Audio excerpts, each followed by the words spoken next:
So I want to talk to you guys today about spiritual burnout. Spiritual burnout. Now, I don't know about you, but I have gone through this myself. I know many Christians have. It happens. Many times it happens because we are busy serving the Lord and we're just serving, right? We're constantly giving to the Lord. And sometimes people have this approach where they have this duty element. It's my duty to serve the Lord, so I do, right? And you become Christian doings, right? But then what happens is that you find yourself not as joyful in serving because you're serving out of the deficit rather than serving out of the overflow. And how do I know if I'm serving out of the deficit rather than the overflow? Is if I'm irritable, if it's a drudgery, if I'm like, oh, I've got to serve again, or I've got to do this again, or if I find myself becoming just empty, or just find myself not really having joy in it, then perhaps I need to take some time to be refreshed and to get my cup filled.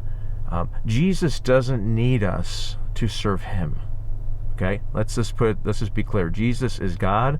God is self-existent. God is independent. God is his own source. God is our source. Jesus says, I'm the vine, you are the branches. I don't need you, you need me. So now, in the scripture, in Mark chapter 6, Jesus sent his disciples out to preach the gospel, lay hands on the sick, cast out demons, that kind of thing.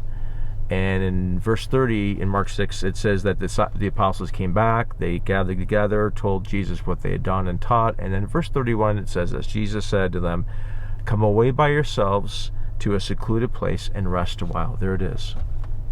Sometimes in spiritual burnout, you just need to break away, right? You need to take some time to fill your cup, to receive from the Lord, so that you can serve out of the overflow and not out of the detriment, or out of the deficit, rather. Serving out of the deficit is a detriment. Let's just put it that way, to your spiritual walk. And what's key here is that they had been busy serving, doing great things. Then they had to take time to rest and receive. And that prepared them for the next chapter, where Jesus feeds 5,000 people. And they are part of that. And they learn principle of receiving first, then giving.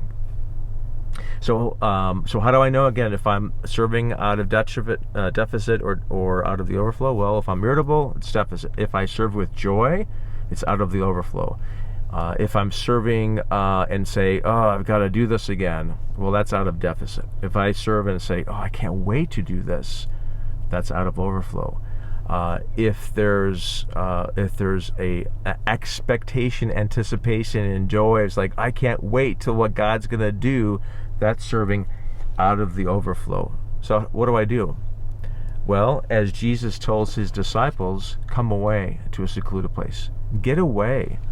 Take some time in your day, take some time in your week. Perhaps it's a day or an hour or some time or a season to receive from the Lord.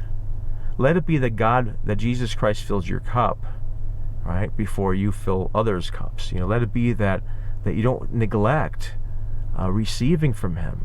So you want to serve him out of the overflow, not out of the deficit.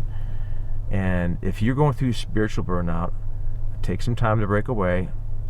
God doesn't need you to serve him. He wants you to rest, to abide in him, to receive from him, to enjoy his presence. And then you can be refreshed. And whatever time length that looks like, I pray that he will bring you through, and know that he is a good and gentle shepherd.